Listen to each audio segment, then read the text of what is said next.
There will be spoilers ahead. Lots of spoilers, so be careful, won't you?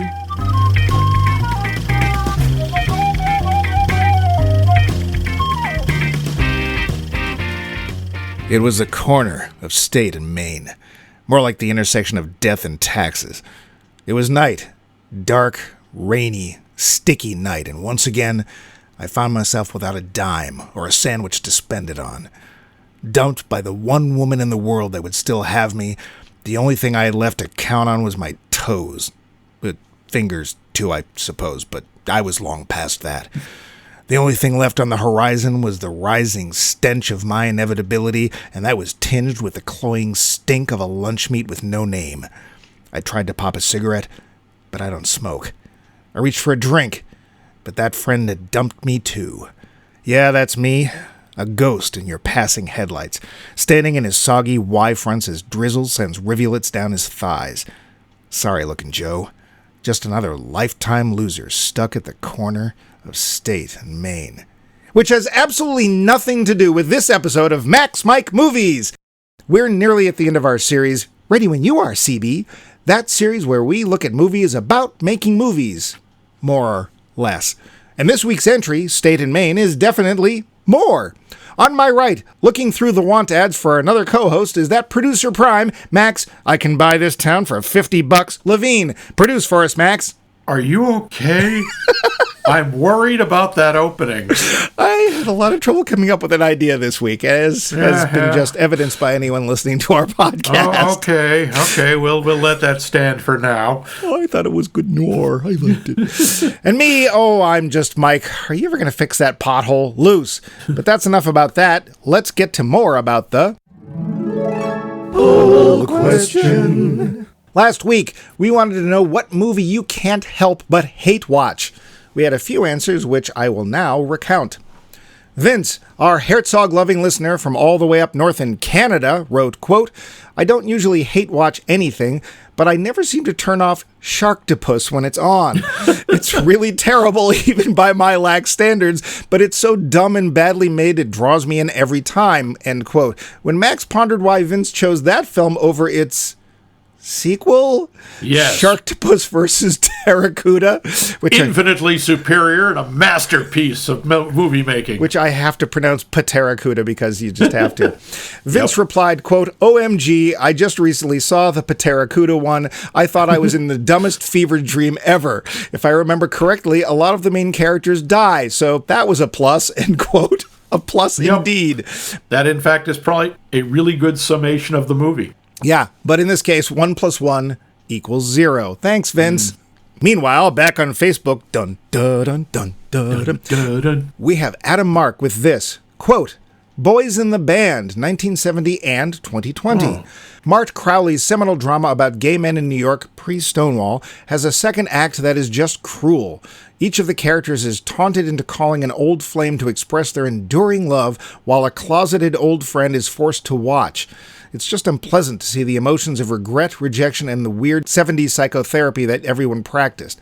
The character Michael is just downright cruel to closeted in-crisis Alan and to all of his guests. You want to shake his shoulders and shout, Why are these men friends with you?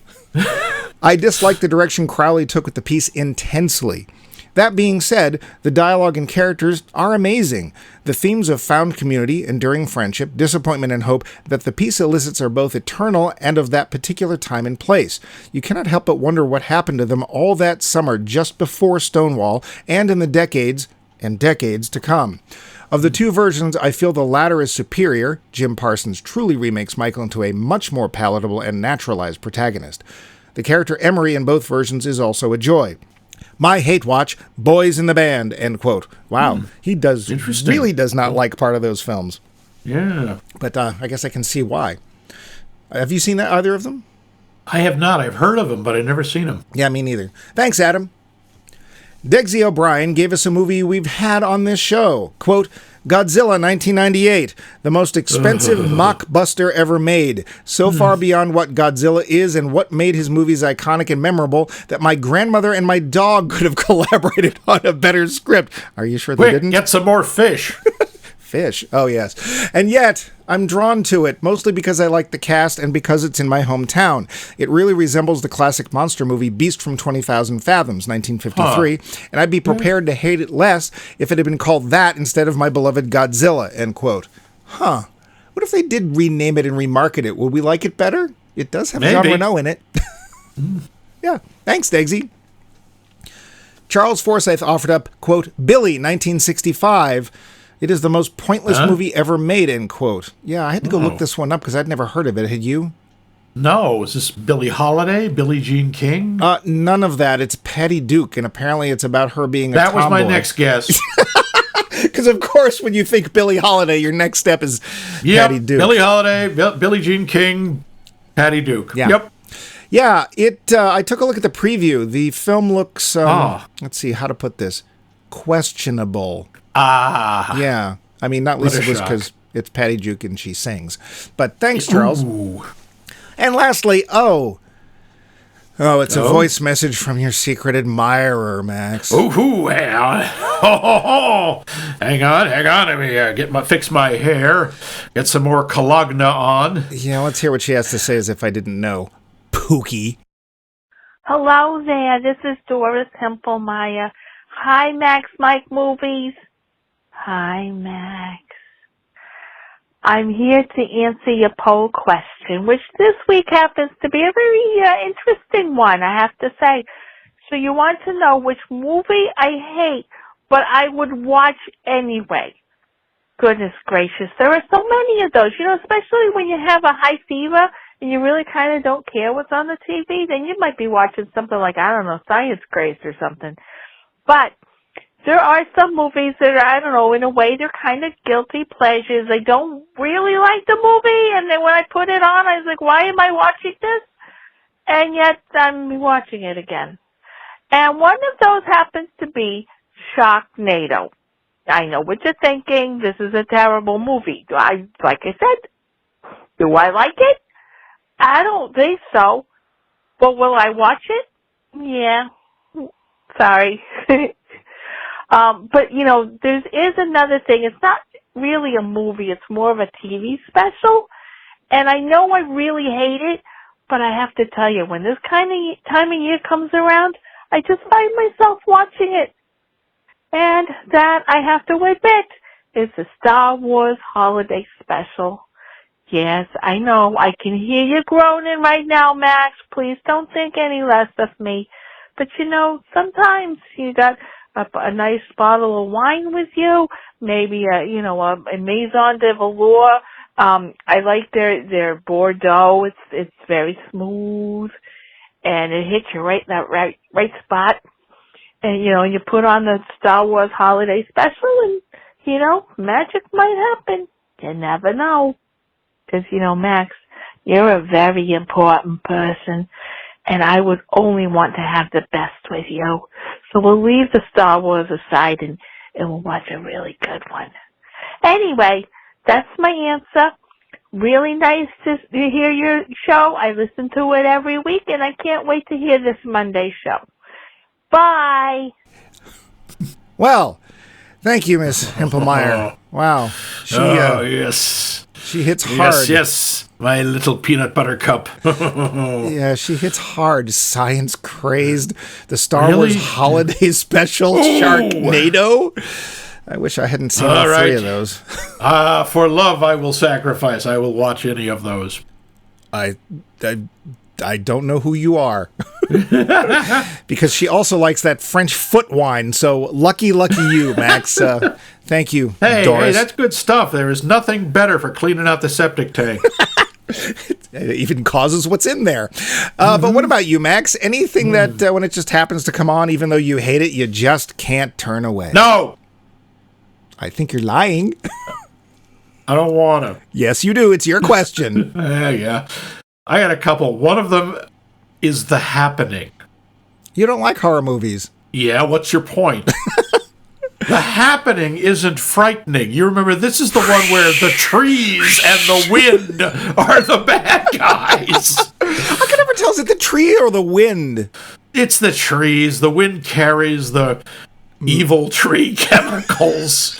I don't bother. Is it tree farts? Are you saying the villain in The Happening is tree farts? The tree farts, which induce suicide in humans, which I think makes perfect sense, but it's so dumb.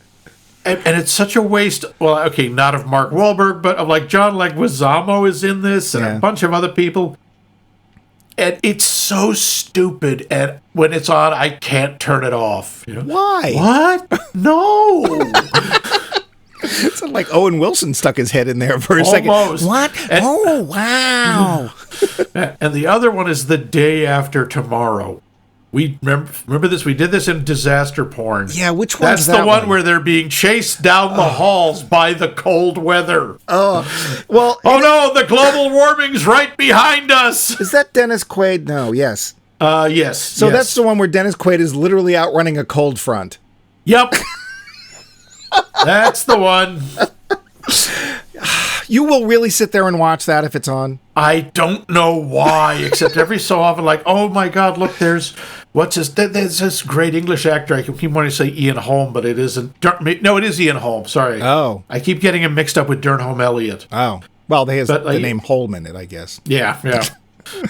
Yeah, no, he's in it, and I'm done. There's a couple of others. Jake Gyllenhaal?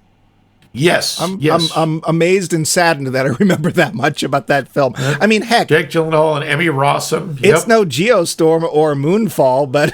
Oddly enough, those I can't watch anymore. But somehow, when The Day After Tomorrow is on, I'm just like, yeah, okay, I want to shave another few points off my IQ. Why not? Well, Max, if you can't get through it, the moon will help you. See our entire episodes on Geostorm and Moonfall, because that way you don't have to watch the movies. Yeah, for God's sakes, don't watch the movies. What about you, Mike? What do you do when you decide, you know what, I'm in too good a mood? This is tough. I don't really hate watch anything. That's a movie. My partner has this penchant for watching Ancient Aliens and other shows of that ilk because he thinks they're funny. They just make me angry. I start yelling at the TV because it's like, people believe this. Stop saying it. I'm not saying it was aliens, but it was aliens. The shape of a pyramid does not allow you to time travel. No. But sure it does. No. At 1 second per second. And no, aliens didn't meet up with Gene Roddenberry so he could write Star Trek. No.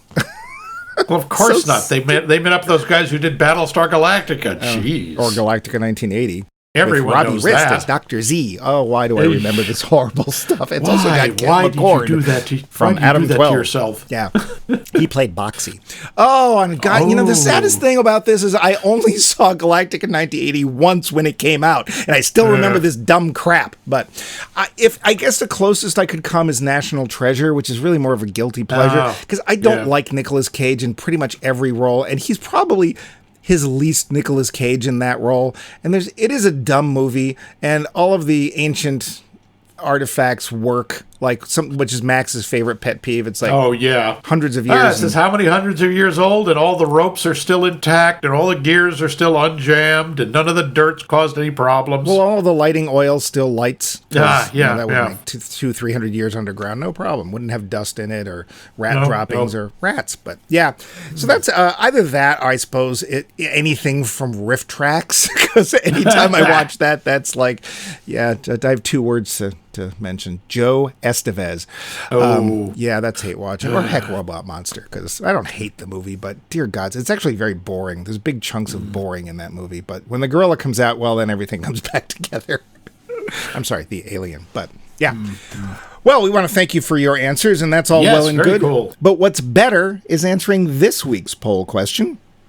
Has a movie ever taught you any real life lessons? We'll tell you how to answer at the end of the show, but for now, we got the facts. Budget. Who the hell knows? Seriously, I couldn't find it listed, which is weird. Really? But let's say a lot. Okay. Take 9.2 million. That's not a lot. Ooh. So no, that's not a lot for 2000. I'm guessing it didn't do very well, but yeah. Lovely, lovely Vermont. Except it's not. It's Manchester by the Sea, Massachusetts. Didn't think that was a Vermont accent. Manchester United. No, that's England. This is. I didn't even know there was a Manchester by the Sea, Massachusetts, but I guess I'm not really that surprised. Yeah. There's a credit at the end of the film that reads, quote, "A complete list of associate producers is available on request," end quote, and it's there for obvious reasons if you've seen the movie. Cute. By the way, Max, this week I thought I would surprise you and give you an associate producer credit on this show. You monster. Oh, so funny. The whole joke about whether Sarah Jessica Parker's character would or wouldn't flash her yummies is kind of an inside joke, as she was the only one of the 4 leads in Sex and the City who did not do this. Apparently that was in her contract, so yeah. There are a few little name nods, a new term coined here at Max Mike Movies. It's when a character from one movie might have one that's very similar to one from another film, such as the mayor here, whose name is George Bailey, and the ambitious lawyer, whose name is Doug McKenzie. Oh, no way. Oh, get out. Where's my brother Get Bob? out of our town, eh? These movie people are all hosers. Name nods. It's new and old. Nepotism in Hollywood. No! Yes. Stop it. Rebecca Pidgeon and writer-director David Mamet are, gulp, married. Gasp. Gasp? Yeah. He also has his half-brother in here. Yeah, Joe Estevez. Henry. No. No, the Joe Estevez of the Mamet family, Henry Estevez. He plays the electrician. Like toenail fungus, Joe Estevez just keeps coming back again and again. Ah, that smart Annie, she knows everything. Like when she tells us why the Dalmatian is considered the mascot of the fire department. According to her, it's because the first recognized firehouse was built in 642 AD on the border of Sardinia and Dalmatia. Except Sardinia is an island and over 300 miles away from what was Dalmatia. So don't believe everything in the movies, folks, in case you ever wondered about that. What are you talking about? Movies never lie. Yeah. Mamet was a busy bee this year. Besides State and Maine, which he wrote and directed, he also wrote Lake Boat. And Charles Durning was in both of them. Yeah. Can you guess that trivia is thin this week? Oh, yes, it is. Precious. Ricky Jay, who might just deserve a biopic. Trust me, if you take a look, go look up Ricky Jay. Ricky Jay is literally one of the most interesting people of the 20th century. But yeah, I saw one of his magic shows. That on top of everything else, he does that too. Yeah. This guy wrote the book Cards as Weapons. Well, he was on MythBusters showing how you could embed a playing card in a watermelon by throwing it. By hand. I saw him do it. Yeah. So Ricky Jay is nearly Mamet's Alan Tudyk, as he's appeared in nearly all of Mamet's films, at least up until his death, and maybe after as well. Yes, in the ashtray and the fireplace. So he's not actually in the film. Not as such. Otherwise, as I said, not so much trivia. Unless, Max, do you have any? No. Well, about David Mamet himself. Sure. This guy. He's won the Pulitzer Prize. He's received Tony nominations. He's also the writer of at least one other movie in our series, Wag the Dog. And, of course, he wrote the play, anyway, Glengarry Glen Ross. Did we do Wag the Dog? I believe we did. Okay. I don't remember it, but okay. That doesn't say anything, because... Yeah, that's not real comforting. No. He also wrote the screenplay for Hoffa, The Untouchables, the remake of The Postman Only Rings Twice. The guy is immensely prolific. Wow. He writes, he directs, and occasionally he acts. Huh. More or less. He's also... he has the dubious honor of being the man who tried to put Madonna on Broadway. I believe he put her in Speed the Plow, and did it didn't go well. Did it speed its way to closing? I think it did. I remember when living in Boston, there were posters for local productions often in the T, and his name, more often than not, was the name of the person who wrote the play. So his stuff's very popular. Some of his plays aren't that long, so that helps. Also, his dialogue is very punchy. Yeah. And it tries to sound... It's funny. His stuff... I've read a couple of his short plays a long time ago. His stuff tends to shift from either very realistic dialogue to very stylized and affected. And I want to say as sort of a little sneak preview, I think that that's potentially true in this film. Yeah, absolutely. Whatever else about the movie, the dialogue in this is very Mamet with slightly less swearing. Oh, is he a big 4-letter word man? He's up there. Oh, well. Fuck him. Whoops. No! Well, I'll have to beat Language! that out. Yeah. Okay, that's going in the swear jar. What swear jar? The one over there with Bumpy's head in it. Oh, I thought those were other offerings from Bumpy, but yeah. Right, so we'll get to the plot.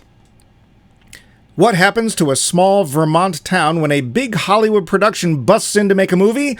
Well, just about what you would think would happen. Everything is disrupted, people are shown a side of the movie biz they probably didn't know existed, and lives are turned upside down. Walt Price is in Waterford, Vermont to make a movie called The Old Mill. Seems they got thrown out of their previous New Hampshire location as the town folks were holding their studio-built fake mill hostage. It also turns out, after they've scouted this location, that the town's old mill burned down in 1960-something.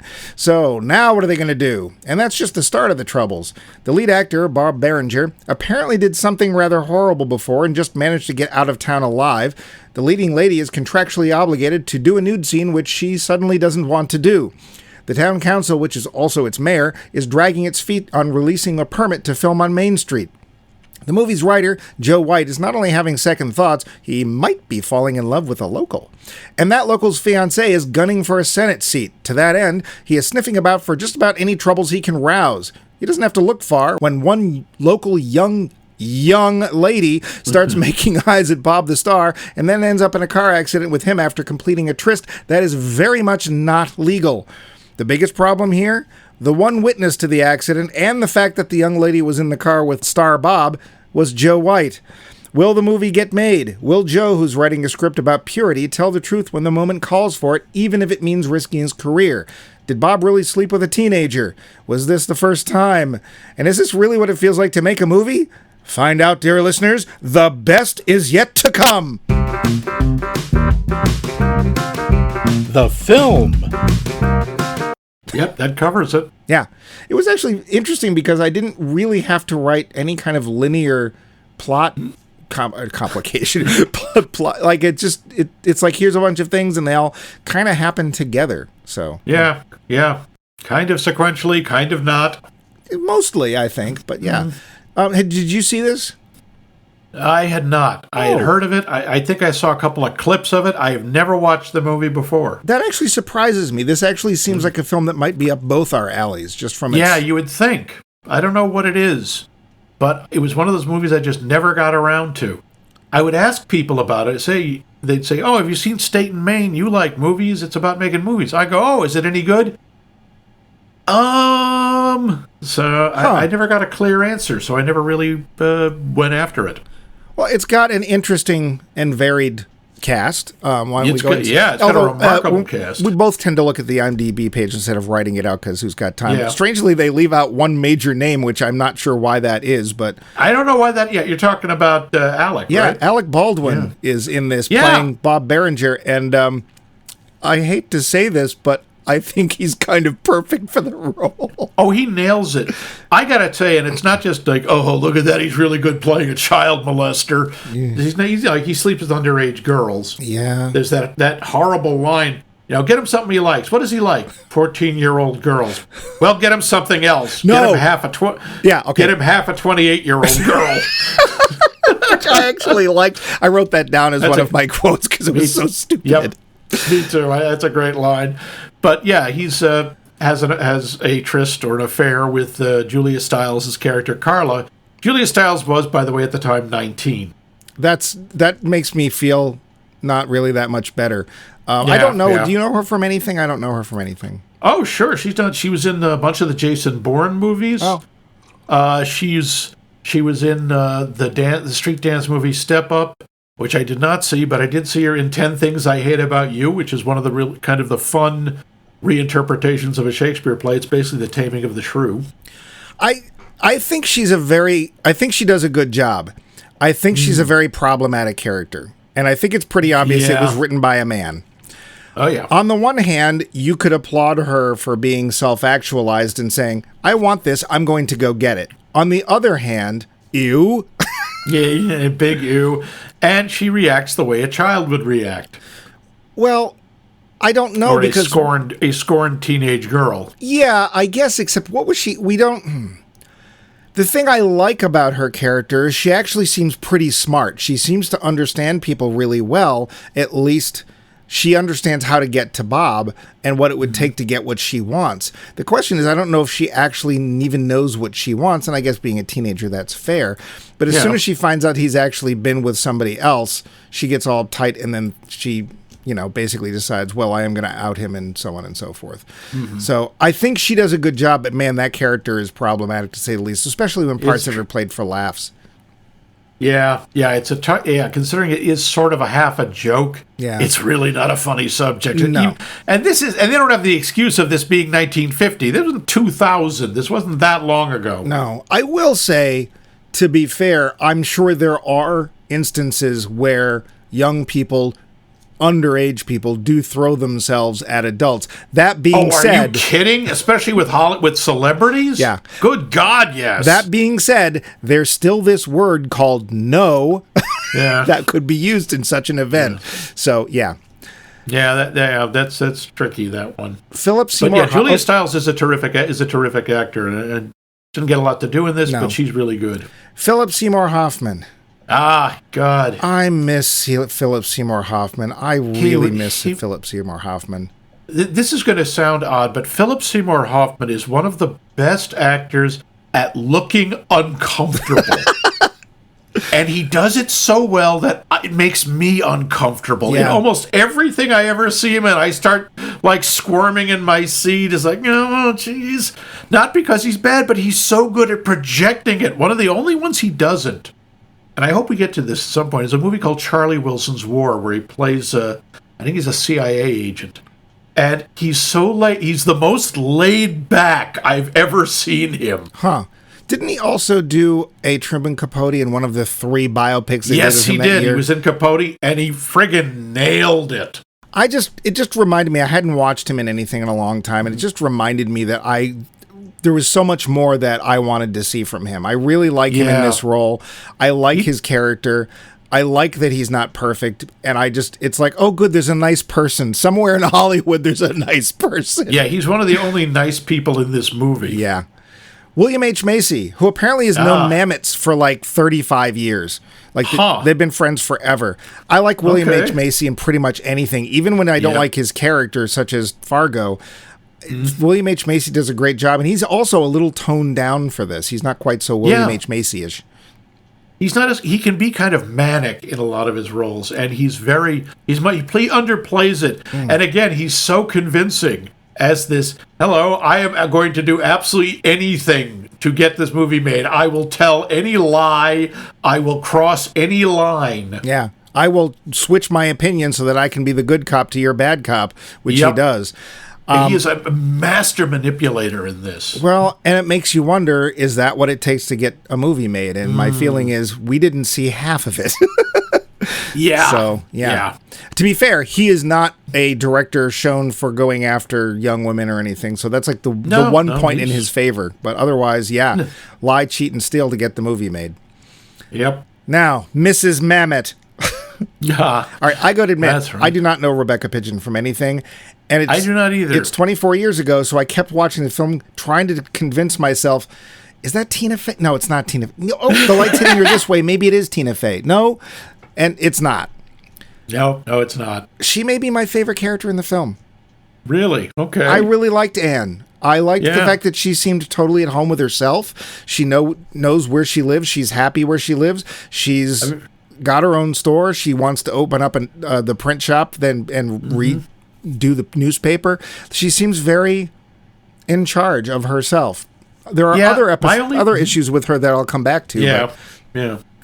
She does a really good job. My thing is, I think she's a little too perfect. And why the hell is she interested in Joe White? My guess is she likes his writing. Like, she actually knew his play, and she was attracted to the person who wrote the play. Yeah, Which- I can see that. Speaks highly of her as a character because she likes the person. The outward appearance, moist and white, is not necessarily something off-putting to her. Because let's face it, in this movie, Philip Seymour Hoffman is moist, and white. Yep. And he's very pale. He's very pale. I'm going to skip a few, brother, Okay. because we'll go to Clark Gregg, who Agent Coulson.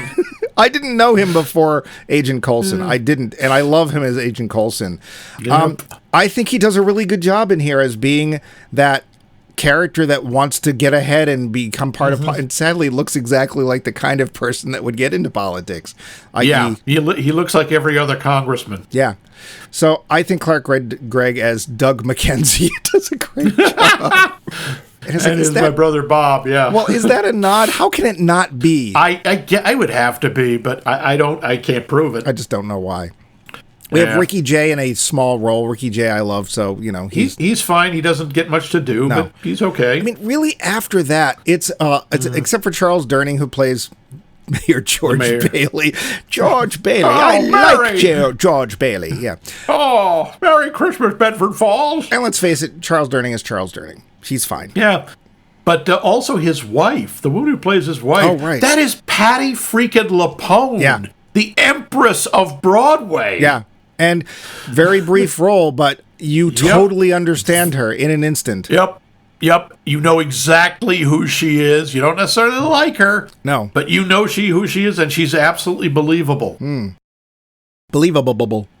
Believable. So yeah, we have some, I would say, very good performances, or at least dependable performances leading up to really good performances. So yeah, again, it makes me wonder, why didn't I watch this film before? Because I haven't seen it either before this. So so we're started off with Fine Line Features. Remember them?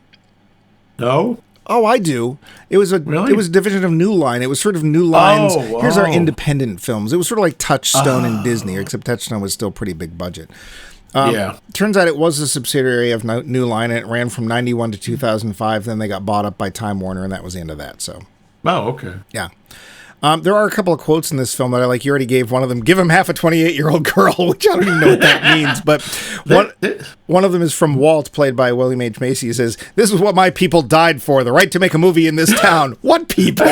Yeah, what is he talking about? I don't know. It's a great line. It just doesn't make any sense. I also... We really get a thing of Chekhov's gun right in the beginning. It's the only thing worth stealing is that stained glass window over in the firehouse. I have in my notes, well, that's getting broken at some point. So there's two things for me that were telegraphed. That was one of them. And the other was that we knew they were going to miss the dinner party. As soon as it popped up, we knew they were going to miss it. One way or the other. I wasn't sure if it was going to be on purpose or not. I thought it would be totally Hollywood and they just wouldn't go, but it was just something stupid. And I found those two things very clumsy and unnecessary. Because we didn't need either of them, really. Well, let's face it, too. So what happens is there is this plate glass or stained glass window in the firehouse, which has a Dalmatian, which, according to Anne, is the only thing that has any value in the town. Honestly, it looks like it was made the year before. It doesn't look like it's old or anything. And there's supposed to be an opening shot of the film that zooms through the window, and the cinematographer is all like, we have to lose the window. I can't get there with the window. I have to get rid of the window. So we know that this is going to happen. And then one night, for no reason at all, we see the cinematographer out in disguise. He wears a hat. Throw a film can, of all things, through the window and breaks it and goes, ha ha ha ha. There is no reaction by anybody in the film to this. Nope. There's a mention. The doctor mentions he took glass out of 3 people's heads, him being one of them. Yeah. And that's it. So there's no consequence. There's nothing. No. Like, I was expecting the whole town to get mad and throw them out, but nobody in town even seems to notice. So whatever. I hate things that are telegraphed so obviously that you're just waiting for them to happen. But then at least they could have some sort of impact on the film, and it doesn't. I do also want to mention, we forgot one of the actors. Oh. Sarika Jessica Parker. Because she also isn't listed in, what the heck? Yeah. She does a really good job. I think she's great because she plays this character, yes, kind of like your typical somewhat airheaded actress, but right up to the point of being a cartoon and not going into it. No, but I don't like her either. No, she's clearly very, very self-involved. She's She's a narcissist. She does break her word Yeah. and try to violate her contract. And it's very clear it's for money. Yeah. She wants another $800,000. Yeah, which comes in handy. Yes. Yeah. It's another sort of a bit of a coinkydink there. Yeah, but, thanks for bringing her back. I'm sorry I forgot her. I don't know what is with the listings in this particular film. We usually don't have this problem, but yeah, I'm not the world's biggest Sarah Jessica Parker fan. She's fine. I never watched Sex and the City. I did really like her in L.A. Story, though. A film. She's really good at that as Sandy. Yes. Yeah, I really like. That's a really nice film. We haven't done that for the show. My sister showed it to me, I think. But it's Steve Martin. And I think Martin. He wrote in, directed, and starred. Or he didn't direct it, but he wrote and starred in it. He wrote it, yeah. And she's just nice in that film. She's just this nice person. So, yeah, she does a good job in here. I don't like her, but there you go. I think she, quite honestly, is probably... She and Alec Baldwin are probably the most factually accurate representations of Hollywood in this film. Oh, I love the thing when Julia Stiles is studying Alec Baldwin's character. Yeah, they have his likes and dislikes. I actually wrote them down. Yeah. Bob likes bourbon and milk. Well, it's sort of an American's Brandy Alexander, although it's supposed to be ice cream. But wouldn't the bourbon curdle the milk? No, it's not acidic. No, it's just... Okay. It makes sort of this pale brownish thing. It's fine. I wouldn't choose it, but... It's like tuna BLT, which doesn't make any sense. I mean, tuna, bacon, lettuce, and tomato. I guess it's a BLT with tuna. Speed walking, strawberry ice cream, summer afternoons. Okay. And then what he doesn't like, French movies, cruelty, bad weather, and carbonated beverages. It's like, wow, this is like obviously so crafted by a publicist. Yeah. I remember I remember what my sister was really big into Keith Partridge, David Cassidy. And I remember it was either him or it was his mother, Shirley Jones, whose favorite dessert was chocolate mousse. And I'm like, what the hell is that? But I was a kid. What the hell did I know? Awesome. I know, but it sounded just so, whatever. Here the chocolate, here the mousse. Or do I pick apple pie or baked Alaska? Apple Alaska. That's a deeper. Yeah. Yeah. Thank you, Ted. There was another quote in there I liked, just as a throwaway line. I don't know if you heard it or not, but it's like, did you see the grosses for Gandhi 2? Is that the UHF reference? Gandhi 2. Yeah. Don't move, slime ball. Whatever else, especially at certain times, I thought the movie was funny. Parts of it are very funny. The dialogue is really funny. Well, and you mentioned Mamet having these moments of Mamet dialogue, which I wasn't aware of, but... And just some of it out there are like, that's absurd. Well, so is our electoral system, but we still vote. Like, what? Do you really think our electoral system is absurd? Oh, yeah. It's a comedy, but it's not a consistent comedy because there is some drama, as a lot of comedies have, and we do have a lot. It's hard to say that there's a main character, but I'm going to go. It's probably Joe White and Anne. They're probably the central part of this because we have small town. Although you think they're trying to make fun of us New Englanders, because I think they're trying to make fun of us New Englanders. What, is he making fun of me? Yeah, I think so. Well, I don't know if it's New Englanders. I think it's small towners. Yeah, in general, it's that whole. I don't know if. This is the part I'm not sure about. I don't know if they're playing with the concept that Hollywood people all view everyone else as hicks, especially those in small town America, or if they're actually saying we're hicks. It wouldn't surprise me if that's the predominant feeling because, here we are. We understand real life because we're acting it. Yeah. Okay. And to be fair, again... we barely see them touch the small town. And there's one point, and I did read about this earlier, I think I mentioned it last week, that it's not even Manchester by the Sea. And that's when the train from the Black Bear Line shows Oh yeah, up. I was noting. I have in my notes. Wait a minute, that's a Massachusetts commuter rail train. Yeah, they just put literally a black bear line sticker over Yeah. the T, like we wouldn't know. But I'm almost positive that was one of the scenes shot in Malden. I could be wrong, or because there was some shots done in Malden of all places. Invest in Malden. But There's a deeper. yeah, not way too deeper. But they really don't show that much chaos of what it would take to film in a town. No, it's actually very small scale. We see mostly inside their hotel Yeah. and a couple of shots on the street. We don't see what they actually do to the town.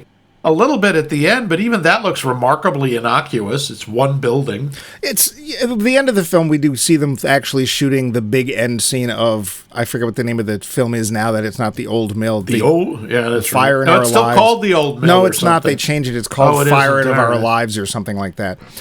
But you can see, okay, they literally throw dirt all over the main street to make it look like a dirt road, and they dress Yeah. everything, and like everything is closed down, which, to be fair, I don't think would disrupt that much. Not a lot. But that's the stuff that really goes on is much bigger than that.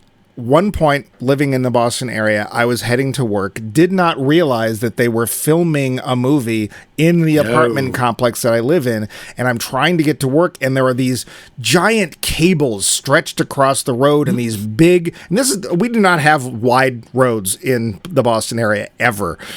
Nope. So whenever you see, we made it to Boston, and the road's 4 lanes wide, and it's not Boston. You're in Vancouver. Yeah, Quit I'm looking lying. at you, Tom Cruise. You went way too far Yeah. west. Yeah. I had to, like, people were like sort of slowing me down because they were filming literally the interior of one of the apartments. It turns out they were filming Texas as seen in Mermaids, although it was in Waltham, Massachusetts. Waltham. 'Cause- Sure.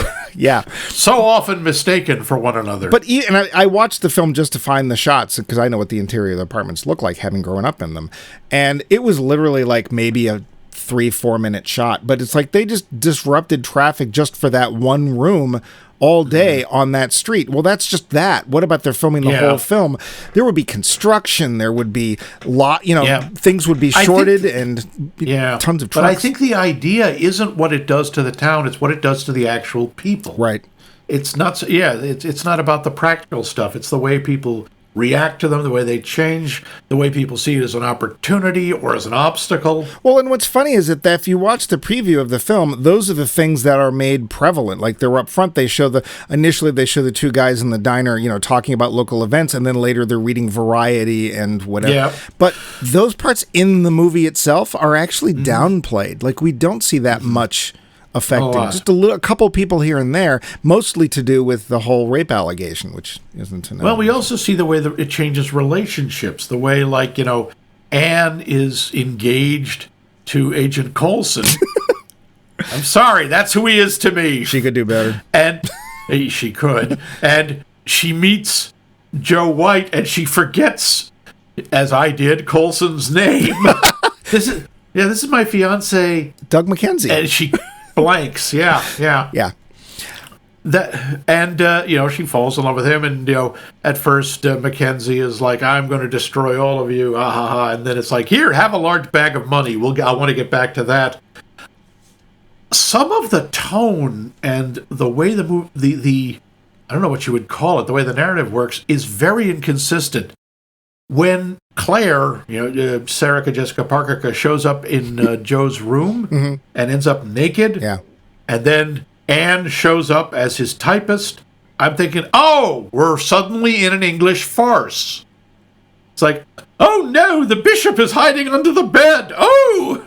You're like, oh, there's going to be wacky misunderstandings. Well, and to Anne's credit, she basically goes, "Nah, I know what it is." Because I think reasonably she looks at Philip Seymour Yeah, she- Hoffman's character and goes, "Yeah, she's not sleeping with him," Yeah, no, Which she is- really, I believe this was about a script conference. I have no trouble with it. which is sad. But yeah, there you go. Yeah. That part didn't really bother me. I didn't find that was a tonal shift, which is funny because usually it's me who has problems with tonal shifts.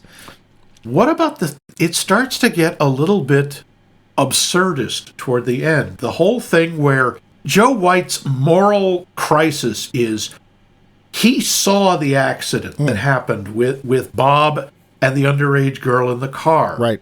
And yet they have convinced everyone that, no, she wasn't in the car. And she's willing to admit it. Well, partially because that's what she says. Yes, she says it. She changes her mind when she sees that Bob has, a one-nighter with Sarah Jessica Parker. And suddenly like, no, he took advantage of me. Yeah, which he did. Well, he's older. Yeah, I'm yes, sorry. He said he didn't say no, but in this particular case, and this is why I have problems with the character. Power dynamics are, we know that she was chasing him. Again, that's not an excuse. He still should have said no. But the power dynamic is way too unbalanced. Yes. It's never right when something like that, both by age and by position. Well, his position and her intelligence, because she's smarter than him. Yeah, but not experienced. So is Lint. Yeah, that's where you can tell. Again, that's why I have a problem with the character, because it's like, yeah, man wrote that. So, but that happens, and Joe. It's supposed to be suddenly. This is about Joe's moral crisis. Do I testify? Do I go and say, yes, I saw her in the car? To basically mean, Bob Berenger goes to jail. The movie is destroyed. His career is destroyed. Right. And he goes, or he thinks he goes to the courthouse and perjures himself. Right. And then finds out that it was all set up by Anne. That it was a fake judge, a fake room. The courthouse burned down the same year that the mill and something else did due to a rash of unexplained fires in 1960. Something else they never come back to, because it keeps hinting like we're going to find out that the arsonist is someone. I think it was the doctor. Really? I do. Why? Because he's just crazy enough. When he's supposed to be there's this old doc who's wandering around, played by Michael Higgins, and he wanders around town and is like, careful out there, watch the curbs, and dispensing homespun wisdom, until finally Joe is at his crisis. He goes, I perjured myself, what do I do? And he's like, all the guy does is start talking about wearing bow ties, never trust anyone in a bow tie. There's one of my favorite exchanges. You're supposed to set an example for people. And the doctor takes a drink and goes, nope, I'm just supposed to hold their hands while they die. Booze? Yikes! Yeah. And that made me think, I wonder if he was the art, because he says that in this sort of funny tone, it was unexplained fire. They think it was the work of a troubled teen. This was 40 years ago. Actually, it'd still be he looks like he's about 100 years old, so he's probably too old for it. But then suddenly it's like, oh no, now I've had a total turnaround, and I'm going to go and I'm going to tell the truth, even though it will destroy the movie. Again, I like William H. Macy's thing, like, how can you do this? I treated you like a son. Well, maybe a nephew. And then it turns out, because they've bribed Agent Coulson, that the whole thing's just dismissed, and it means nothing. Well, the other problem I had with that is that, like the window and like the dinner plot line, I saw it coming. I knew that Joe was going to have that moment and he was not going to come through, but then later they'd give him a moment to redeem himself. He'd have some redemption, And the only thing I didn't see was that the redemption was going to come from Anne. And I would like to talk about Anne. Okay. I like the character. I like her performance. I might like her too much. And I wanted to ask you a question, because this is something you brought up in a show long ago, a term I had never heard before. Do you think Anne counts as a magic pixie dream girl? And I do have some history on that term too, but for those who don't... It's close. For those who don't know, it's a term coined by Nathan Rabin when reviewing Elizabethtown, and he's referring to Kirsten Dunst's character. He said, quote, Dunst embodies a character type I like to call the magic pixie dream girl, a character who exists solely in the fevered imaginations of sensitive writer-directors to teach broodingly soulful young men to embrace life and its infinite mysteries and adventures, end quote. And he didn't write it about this movie? No. You can see, and if you look back on the history of cinema, you can see it showing up as far back as Bringing Up Baby. Katharine Hepburn's character is kind of like that. Well... And, Natalie Portman in Garden State. And interestingly, the history of the term, which only goes back to, I think, 2005 or 2007, something like that, is already kind of been shut down because of its overuse. And the problem is that a lot of people started using it as sort of a tossed off almost insult to any woman character who is quirky or interesting. And it became that's true. sort of an epithet. The sad thing is I think it actually has merit because it tends to draw attention to female characters in films that really aren't fleshed out and given that much to do, except in support of the male lead. I think Anne is if she isn't a complete Magic Pixie Dream Girl, she's pretty close. Yeah. Except her relationship with Agent Coulson, with Doug. Oh, get out. You'll never remember that name, eh? Oh, no, eh? I remember all the names. I'm sorry, Mr. Gregg. You will always be Agent Coulson. This is something to be proud of. It's because we loved you. You will always be son of Cole. Huh? Oh, yeah. Yeah. That's what Thor calls him and Sif calls him at one point. Yeah. She is, because we really don't know much about her. No. We know that, she's helping Joe with the script. She gets him through a number of problems. She's being his typist. She helps him with the moral crisis. Yeah. And does not reject him because his first choice was to lie. Yeah. Because he came under pressure, which we understand, but we were hoping for better. It is understandable. He's a human. That's the thing I like about, again, Philip Seymour Hoffman is so good at this. He makes him very human. It's like, he's going to lie. That's awful. It's like, yeah, but if he doesn't, his whole life is over. He will get sued. He will be blackballed. He'll be destroyed professionally. Yeah. You can kind of understand why it was his first impulse. Well, and it's also obvious that he's not the most strongly willed person in the world either. No. The guy's a bit of a wuss, but this comes back to the whole Magic Pixie Dream woman. In this case, so what do you think? I think she totally is. I think as much as I like her, I think, and that's one of the problems with quote Manic Pixie Dream women, is that we tend to really like the character. We're blinded by the fact that she's just there to support the male lead. And while she may see something in Joe, if you want to sit there and keep score, technically he doesn't really give anything back to her. Yes, there's affection, although he doesn't show it more than a hug, if he even shows that. So it's kind of one-sided, and I would like to see him do something that helped her out or find out more about her, because I have this feeling that her character is really interesting. We just only get hints of it. And, there's nothing like having a character that's nothing more than competent to make you better. Like, well, that's boring.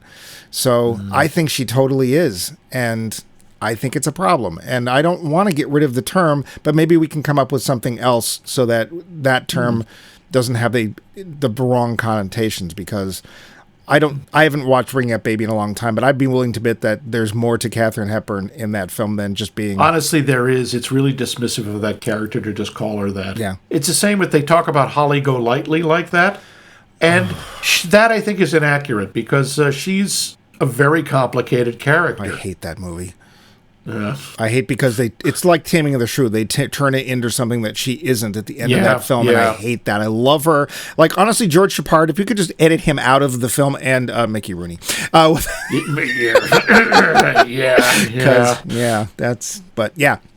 Another quick question.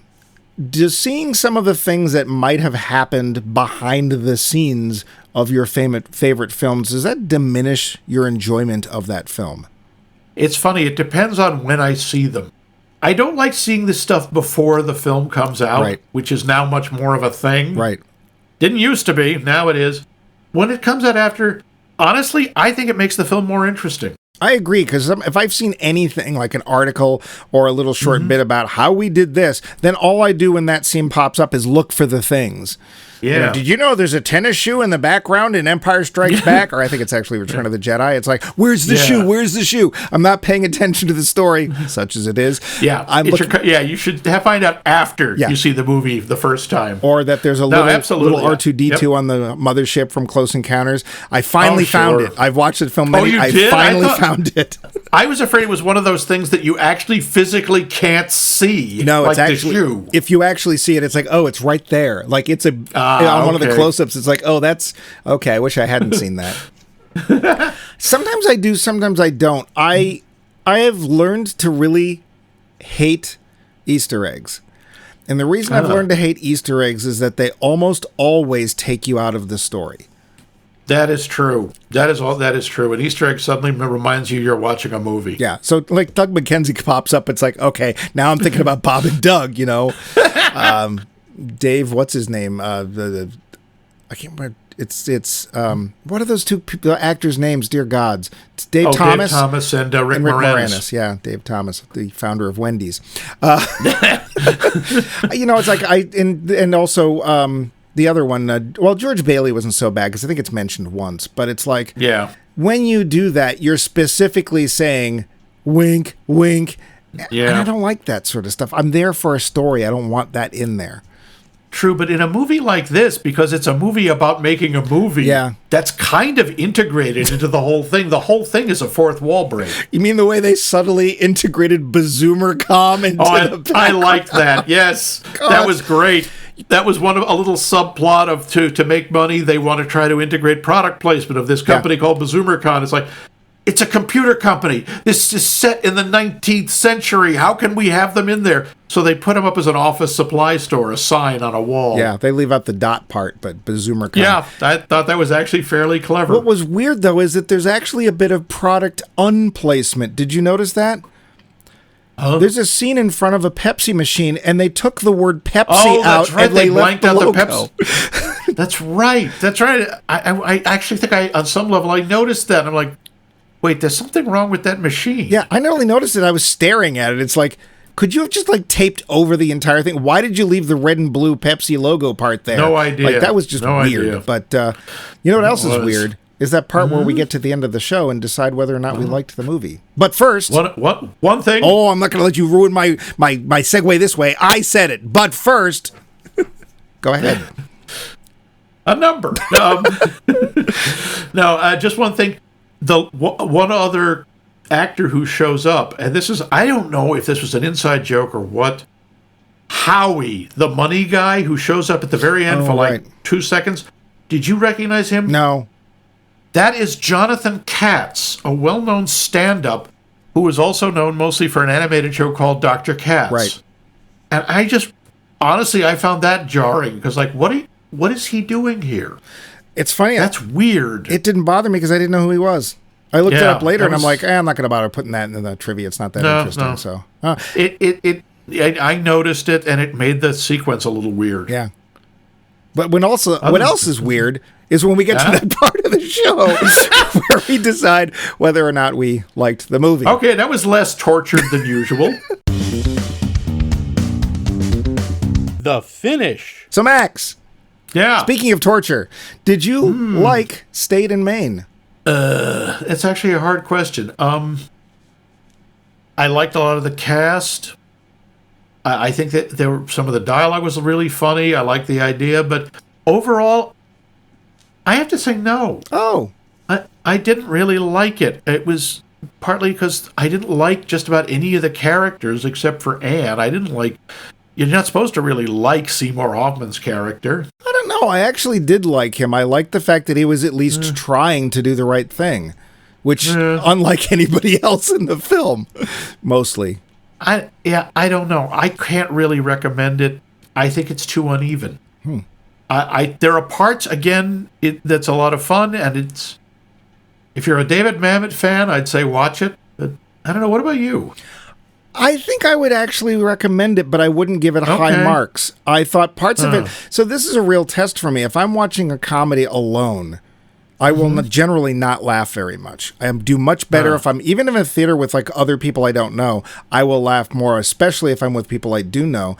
But there were like 4 or 5 times I laughed out loud and thought it was funny. And they tended to be at those times, like you mentioned earlier, where the dialogue goes from pretty normal and smooth to Mamet dialogue. Yeah. I think it's funny. I think it's very uneven. I think that there's plot lines. There's a whole subplot.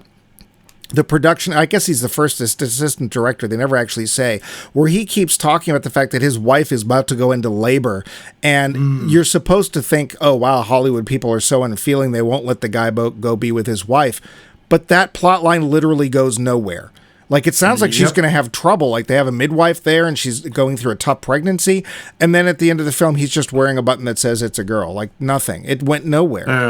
Nope. We have some telegraph scenes that are quite honestly really clunky. The whole window thing and the whole thing about, are they going to go to the dinner party? Of course they're not going to the dinner party. Yeah, we know that's going to screw up. Yeah. We have a magic pixie dream woman, which I have to say, I think she is. I really like the character, but I think that's one of the problems with them. We're supposed to like them and not notice that they're basically subservient roles. And she could do better than Doug McKenzie, and she does, but she could do better than that. Like, she deserves better. And I think the character deserved better. I think Philip Seymour Hoffman's great, and it just made me miss him. I really like him as an actor. He was a loss. He was a real loss. So I would say, I think that this is reflected in its take. It's decent, but not great. It's not like when you told me he wrote the screenplay to The Untouchables, it's like, okay, well, if it's that guy, we're not getting that level here. Even though, I think it's competently directed. It's very, as usual, brightly lit. It's very white. There is a black character. Hoo-hoo. Yep. But actually, there's two. You forgot the judge. Right. Oh, yeah. Who I also liked. I don't remember the actor's name, but it's like, oh, I like that judge. I wish I had that. If I were ever going to be at a trial, I'd like to have him. Yeah. It's decent. I will give it decent. I totally see where you're coming from, and I don't disagree that it's uneven enough that you might say, maybe not so much. Find other Mamet movies. Yeah, for me, it's like you say, it's borderline. Yeah. But I come down on the other side. But it made me laugh, and quite honestly, I need more of that. So I will give it the slight plus that brings it up from fail to sort of succeeds. But okay, fair enough. What else succeeds is our poll question. Yes. And you can answer our poll question, which is, has a movie ever taught you any real life lessons? And heck, I'll extend this to TV shows only because that's where my answer is going to come from. But how can you answer this poll question, you might ask? How might you answer this poll question? I might ask. Thank you, Kristen. And am asking. We're still filming, honey. Now. So you can go to our website, which is maxmikemovies.com, and leave a comment, as Vince does, occasionally Cheeseboy, and a few other people have done.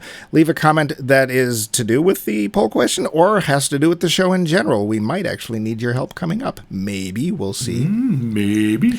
That obviously means that besides having a whole website, we might have an email address. Well, we do. us@maxmikemovie.com is that email address. You can email us directly and tell us stuff. Tell us you didn't like the show. We've had a few viewer feedback bits in our shows, mostly by Adam Mark. We appreciate those. Send us something cool through the email. You can go to Facebook, where we are Max Mike Movies. There you can leave a comment, as most people do. We're now also on Bluesky. You can go to Bluesky, where we are Max Mike Movies, and leave a little comment. We're not very imaginative. No. Well, if we did something else, nobody would know it was us. Both of them. They would if they loved us.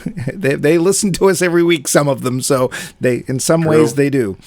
And then lastly, if you have a podcast app of some sort, we're on there somewhere as Max Mike Movies, including YouTube, what is it? YouTube Music. Music, yeah. Yep. Ooh. And we actually had some comments on it. Oh, I forgot to check that. Oh, we don't post a poll question there, do we? No, we don't. Okay. Which is, that's too much. But we did post on Blue Sky, but we did not get any responses. we got a heart. Somebody hearted us. Yeah, somebody did a heart us. Oh, you can't tell who it is, though, can you? I think it was Paul. Oh, thank you, Paul, whoever that is. But we're not done. We were going to be done, but we decided we got some really cool suggestions from people and that we would continue. So next week is not the last episode. But what is next week's episode going to be about, Max? It's going to be about the annual slaughter and butchering of turkeys. The happiest day of the year. Max doesn't like turkeys. They're coming for us. But anyway, As God the is my movie witness, I swore I thought turkeys could fly. Oh, that's my favorite episode of WKRP. I would love to, I wish they had shown the turkeys plummeting to their death. This is a movie. It was suggested by the Q Footsteps crew. Ooh, Q Footsteps. Isn't that the second best podcast in the known universe? Why, I think it is. And this is one I had never heard of, or maybe I'd heard the name somewhere, but I had no idea what it is. It's called The Making of and God Spoke. Is that not two movies? No, apparently it's a mockumentary about making a non-existent movie called And God Spoke. Does it go to 11? I'm sure it goes to 11. Ooh, maybe 12. Yeah. Yep. Hello, Cleveland! Good night. Well, if you'd like to go to 12 with us, tune in next week for Max Mike Movies look at that movie Max just said.